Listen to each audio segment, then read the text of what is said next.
पुणी थे आज आम उत्कर्ष ओडिया कार्यक्रम कार्यपत्रिका 32 विषय आलोचना करवा।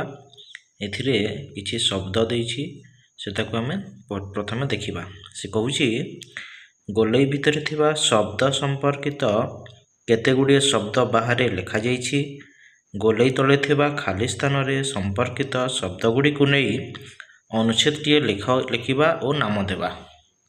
शब्दगुड़िक है बिजुली, चूड़ा और गुड़, खाद्य पुड़िया, आकाश, डंगा, वर्षा, सरकारी साहाय्य, घड़घड़ी, संक्रामक रोग, कुआपथर, असरा असरा, ठंडा पवन, कादुଅ, कलाहांडिया मेघ, बन्या, मशामाछी, कुआपथर, माछ, गृहशून्य, उपवास। यही सबू शब्द गुड़ी को लेकिना आमे तले गोटे अनुच्छेदटीए लिखिबा। आमे प्रथमे तार गोटे आमे नामकरण करिबा। तार ना आमे दे परिबा एही संपर्कित शब्द गुड़ी को आमे तार ना आमे देबा बन्या। बन्या उपरे तापरे आमे अनुच्छेदटीए लिखिबा। वर्षा ऋतु रे बेले बेले आकाश रे कलाहांडिया मेघ भासी थाए। एपरि हेले ठंडा पवन बहे एवं बिजुली और घड़घड़ी सहित असरा असरा होई कुआपथर सहित प्रबल वर्षा हुए। यह 3-4 दिन लगी रहिले बन्या परिस्थिति सृष्टि हुए और क्रमे ताहा बात्यार रूप निए, जहा फल रे घर द्वार सबू भांगी जाए। लोक माने गृहशून्य होई खाइबाकू न पाई भोक उपासरे दिन काटती। चारिआडे बन्या पानी जमी रहिथिबारु कादुଅ होई जाए, फलरे मशामाछीक वंश विस्तार होइथाए।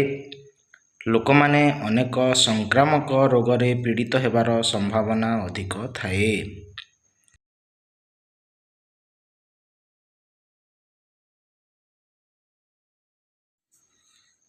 एवं लोकंकर धन जीवन रक्षा करिबा पई सरकार यथासंभव सरकारी साहाय्य जोगाई देइथांती।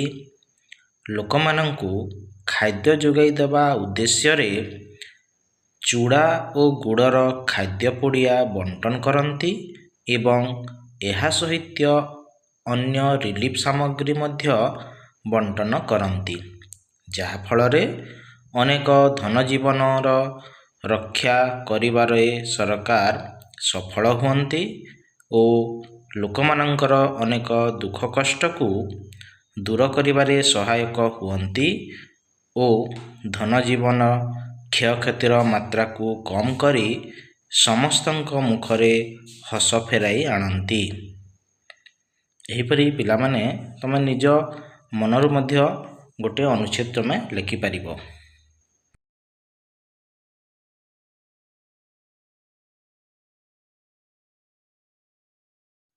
नेक्स्ट परवर्ती प्रश्न को जीवा।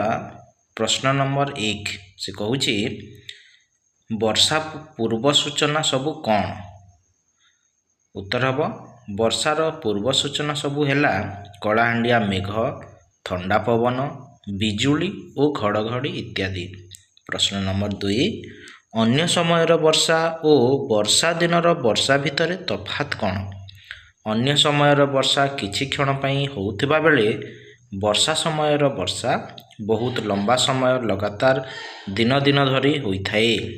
प्रश्न नंबर 3 अत्यधिक वर्षा फल कौन क्षति हुए? अत्यधिक वर्षा फल धनजीवन, घरद्वार, फसल इत्यादि क्षति होइथाए। परवर्ती प्रश्न को जीवा। प्रश्न नंबर